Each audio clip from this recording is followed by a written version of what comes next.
ಅಂತ ಹೇಳ್ಕೊತೀನಿ. ಸೊ ಈ ಮೆಥಡ್ ಬಂದು KOB ಮೆಥಡ್ ಅಂತ. ಸೊ ಇದರಲ್ಲಿ ನೀವು ಮನಿನ ಒಂದು 4 ಪಾರ್ಟ್ಸಾಗಿ ಡಿವೈಡ್ ಮಾಡಬೇಕಾಗುತ್ತೆ. ನಿಮಗೆ ಬರೋ ಇನ್ಕಮ್ ಆಗಿರ್ಬೋದು, ನಿಮಗೆ ಸ್ಯಾಲರಿಯಿಂದ ಬರೋದಾಗಿರ್ಬೋದು, ನಿಮ್ಮ ಸೈಡ್ ಇನ್ಕಮ್ ಆಗ್ಬೋದು, ನಿಮ್ಮ ಬಿಸ್ನೆಸ್ ಇನ್ಕಮ್ ಆಗ್ಬೋದು, ಇದನ್ನು ನೀವು 4 ಪಾರ್ಟ್ಸಾಗಿ ಡಿವೈಡ್ ಮಾಡಬೇಕಾಗಿ ಬರುತ್ತೆ. ಒಂದು ನಿಮ್ಮ ಅವಶ್ಯಕತೆಗಳಿಗೆ, ನಿಮ್ಮ ನೀವೇನೇನು ಬಯಸ್ತಿರೋ ಅದು ತಗೊಳ್ಳೋದಕ್ಕೆ, ಮತ್ತು ನಿಮ್ಮ ಕಲ್ಚರ್ ಅಂದರೆ ನೀವು ದೇವಸ್ಥಾನಗಳಿಗೆ ನೀವೆಲ್ಲ ಡೊನೇಷನ್ ಮಾಡೋದಕ್ಕೆ, ಇದಕ್ಕೆ ನೀವು ಮಾಡೋ ದಾನ ಧರ್ಮಗಳಿಗಾಗಿ ಅನ್ಎಕ್ಸ್ಪೆಕ್ಟೆಡ್. ಸೊ ಇದು ನಿಮ್ಮ ಎಮರ್ಜೆನ್ಸಿ ಫಂಡ್ ಥರ. ಸೊ ಈ ಥರ ನೀವು ಒಂದು 4 ಪಾರ್ಟ್ಸ್ ಆಗಿ ಇದನ್ನು ನಾವು ಆಂಗ್ಲ ಭಾಷೆಯಲ್ಲಿ ಹೇಳ್ಬೋದಾಗಿದ್ದರೆ ಇದು ಬಂದು 4 ವಿಭಾಗಗಳಲ್ಲಿ ಡಿವೈಡ್ ಆಗುತ್ತೆ. ಒಂದು ನೀಡ್ಸ್, ಒಂದು ವಾಂಟ್ಸ್, ಒಂದು ಕಲ್ಚರ್, ಒಂದು ಅನ್ಎಕ್ಸ್ಪೆಕ್ಟೆಡ್. ಸೊ ಈ ಮೆಥಡ್ನ ಈ ಮಂತ್ ಎಂಡಲ್ಲಿ ನಿಮ್ಮ ಎಕ್ಸ್ಪೆಂಡಿಚರ್ ಅಥವಾ ನಿಮ್ಮ ಖರ್ಚುವಿಕೆಗಳಿಗೆ ಕೂತ್ಕೊಂಡು ನೀವು ಟ್ಯಾಲಿ ಮಾಡಿ ನೋಡಿ ಅಂತ ನಾನು ಹೇಳ್ತೀನಿ. ಬಿಕಾಸ್ ಡೆಫಿನೆಟ್ಲಿ ಈ ಮೆಥಡ್ ನಿಮಗೆ ತುಂಬ ಮೇಜರ್ ಚೇಂಜಸ್ ಅನಿಸುತ್ತೆ.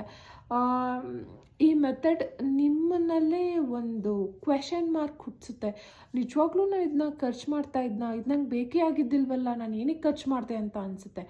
ಬಿಕಾಸ್ ಇವಾಗಿನ UPI ಯುಗದಲ್ಲಿ ಹೇಗಾಗೋಗುತ್ತಂದರೆ, ನಮಗೆ ಒಂದು 10,000 ರೂಪಾಯಿ ಕೂಡ ಒಂದು ಸೆಕೆಂಡಲ್ಲಿ ಹೋಗುತ್ತೆ. ಜಸ್ಟ್ ಒಂದು ಪಿನ್ ನೋಡಿದ್ವಿ ಹೋಯ್ತು.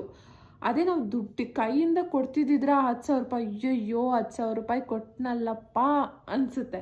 ಬಟ್ ಸಿನ್ಸ್ ನಾವು UPI ಮಾಡ್ತಿರೋದ್ರಿಂದ, ಎಲ್ಲ ಡಿಜಿಟಲ್ ಪೇಮೆಂಟ್ಸ್ ಆಗ್ತಾ ಇರೋದ್ರಿಂದ ನಮಗೆ ಮನಿ ಬರೋದಾಗಿರ್ಬೋದು, ಹೋಗೋದ್ರ ಬಗ್ಗೆ ಆಗೋದು ಏನೋ ಗೊತ್ತಾಗ್ತಾ ಇಲ್ಲ. ಹೆಂಗೆ ಹೋಗ್ತಾ ಇದೆ, ಏನಾಗ್ತಾ ಇದೆ ಅಂತ. ಏನೋ ಹೋಗ್ತಾ ಇದೆ ಬರ್ತಿದ್ಯಾ, ಮಂತ್ ನೋಡಿದ್ರೆ ಇಲ್ಲ ಮಂತ್ ಮಿಡಲಲ್ಲೇ ನಮ್ಮ ಹತ್ರ ದುಡ್ಡಿರಲ್ಲ. ಸೊ ಇದ್ರ ಬಗ್ಗೆ ಎಲ್ಲ ನೀವು ತುಂಬ ಜಾಗೃತವಾಗಿರಬೇಕು. ಮತ್ತು ಇದು ಇವಾಗ ಹೇಗೆ ಆಗಿದೆ ಅಂದರೆ, ನಮ್ಮ ಇಂಡಿಯಾದಲ್ಲಿ ನಮಗೆ ಪರ್ಸ್ನಲ್ ಫಿನಾನ್ಸ್ ಅನ್ನೋದನ್ನು ಎಜುಕೇಷ್ನಲ್ಲಿ ಇನ್ಬಿಲ್ಟ್ ಮಾಡಿಲ್ಲ. ಸೊ ಇದರಿಂದ ತುಂಬ ಜನಕ್ಕೆ ಫಿನಾನ್ಸಸ್ ಅಂದರೆ ಏನೂ ಗೊತ್ತಿಲ್ಲ, ಇನ್ವೆಸ್ಟ್ಮೆಂಟ್ ಎಲ್ಲೆಲ್ಲಿ ಮಾಡಬೇಕಂತ ಗೊತ್ತಿಲ್ಲ. ಮತ್ತು ಈ ಹೆಲ್ತ್ ಇನ್ಶೂರೆನ್ಸಸಲ್ಲಿ ಯಾವ್ದು ಬೆಸ್ಟ್ ಇರುತ್ತೆ, ಇಲ್ಲ ಟರ್ಮ್ ಇನ್ಶೂರೆನ್ಸಸಲ್ಲಿ ಯಾವ್ದು ಬೆಸ್ಟ್ ಇರುತ್ತೆ, ಹೇಗೆ ಮಾಡ್ಬೋದು, ಎಲ್ಲಿ ಹೇಗೆ ಸೇವ್ ಮಾಡ್ಬೋದು ಅನ್ನೋದು ಯಾವುದ್ರ ಬಗ್ಗೆನೂ ಗೊತ್ತಿರೋಲ್ಲ. ಸೊ ನಾನು ಏನು ಹೇಳ್ತೀನಿ ಅಂದರೆ, ಈ ಮೆಥಡ್ ಯುಟಿಲೈಸ್ ಮಾಡಿಕೊಂಡು ಒಂದು ಕೂತ್ಕೊಂಡು ನೀವು ಫಿನಾನ್ಸ್ನ ಸೇವ್ ಮಾಡಿ, ಅದು ನಿಮಗೆ ರಿಯಲಿ ಹೆಲ್ಪ್ ಆಗುತ್ತೆ. ಈ ಮೆಥಡ್ ಬಗ್ಗೆ ನಿಮಗೆ ಇನ್ನಷ್ಟು ಡೀಟೇಲ್ಡ್ ಮಾಹಿತಿ ಹೆಂಗೆ ಡಿವೈಡ್ ಮಾಡಿ ಹೆಂಗೆ ಇದು ಮಾಡಬೇಕು ಅಂತ ತಿಳ್ಕೊಬೇಕು ಅಂತ ಆಸಕ್ತಿ ಇದ್ದರೆ ಕಮೆಂಟ್ ಮಾಡಿ, ನಾನು ತಪ್ಪದೆ ಹೇಳ್ತೀನಿ. Thank you. ಮುಂದಿನ ವಿಡಿಯೋ ಸಿಗೋವರೆಗೂ ಎಲ್ಲರಿಗೂ ಶುಭರಾತ್ರಿ. ನಮಸ್ಕಾರ. With love.